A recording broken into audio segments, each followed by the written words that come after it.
Jūs pavasari nogulējāt! Jau pavasari! Labi! Nomierinieties! Nomierinieties! Labāk ejam pie bērniem, ja apskausim viņus 10 minūtes, tad būs mierīgāk. Kādēļ es negribu nomierināties? Tagad es pavasarīt!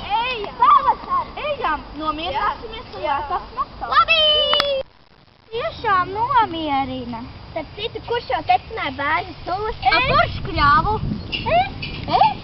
Kāda viņa garšo? Es nezinu. Jā? Pēc kā? Tieši uz pavasari garšīgāk.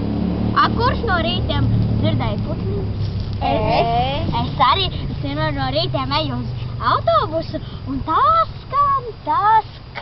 Es šodien redzēju pirmo dzelteno taurenīti, tas skaitās, ka pavasaris un vasara būs spilgti. Es gāju spilgti zaļu.